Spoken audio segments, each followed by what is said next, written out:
আমার ওয়াইফকে ফোন দিয়েছি, সে আমাকে ফোন দিয়ে বলেছে 20,000 টাকা লাগবে ট্রেড, 20,000 টাকা লাগবে, 20,000 টাকা দিলে আমি বাড়িতে আসবো, আর নাহলে আসবো না। ঠিক আছে, আমি বললাম কয়দিন আগে তোমার 30,000 টাকা শপিং টপিং করে দিয়ে গেলাম, মানে 1 সপ্তাহ 15 দিন হয় না, 10-12 দিন হবে, এখন তোমার 20,000 টাকা লাগবে। আমার মনে ডাউট লাগছে, কারণ আমি এটা কি গেলাম যে বিকাশ নাম্বার দাও, উনি আবার এক ছেলে দালালের মাধ্যমে দালালের নাম্বার দিচ্ছে। ঠিক আছে, দালালের নাম্বার আমি ফোন ট্র্যাকিং করলাম ডিবি অফিস থেকে, ট্র্যাকিং করে আর করলাম ভোলা T20 কাছে আছে। আর ভোলাতে ভোলার লোক নিয়ে থানার লোক নিয়ে আমি ডাইরেক্ট হিট করলাম, থানার লোক নিয়ে। পরে তদন্ত অফিসার সবাই আসলো, ভিডিও ফুটেজ আমাদের ছিল।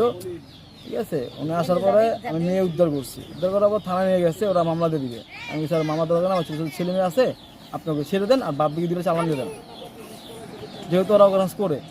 আর ওরা আমার কয় যে, আমি ওরা জিজ্ঞেস করলাম তুমি এখানে কী করো, তোমার তো এখানে কোনো কাজ নাই, আর তোমার রাখছি বাড়িতে, তুমি এখানে কী করো বলা।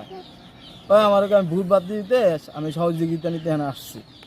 থানার লোক যারা আছে ওনারা তো বলছে তুমি তো ভালো মেয়ে যদি হইতা তাহলে এখানে তুমি এখানে আসতা না, কারণ ওইগুলো ভালো লোক, ওরা ভালো লোক, আমি ওরা কয়েকবার ধরছি আমরা, ও ভালো লোক না।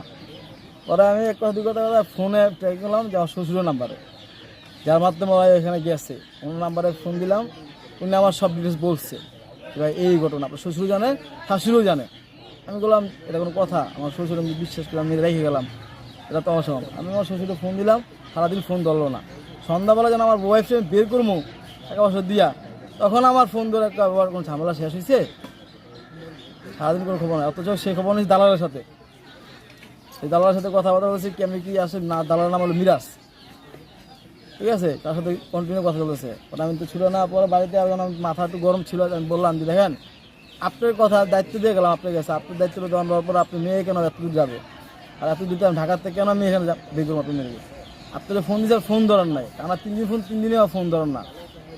ঠিক আছে, 3 দিন ফোন ধরা, আমার বাধ্য হয়ে আমি ফোন ট্র্যাকিং করে আপনার মেয়েকে আমি বের করছি।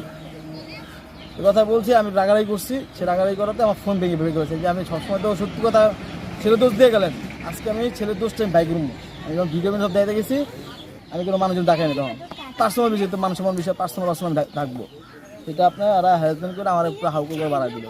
আমি যখন ফোনটা ভেঙে যখন ফালাই দিয়েছে পানিতে, ফোনটা আমি আনতে গেছি, তখন আমার মনে করেন আমার উড়া মায়ের দিয়ে শুরু করছে, তার 3 জনে মিল্লা, তার ছেলে, তার ওয়াইফ আর সে, তার নাম হলো সিদ্দিক হাওলাদার, তারপরে ওনার ওয়াইফ ফাতেমা বেগম, তারপর হলো স্বাধীন তার ছেলে, মানে মাগির ব্যবসা করে।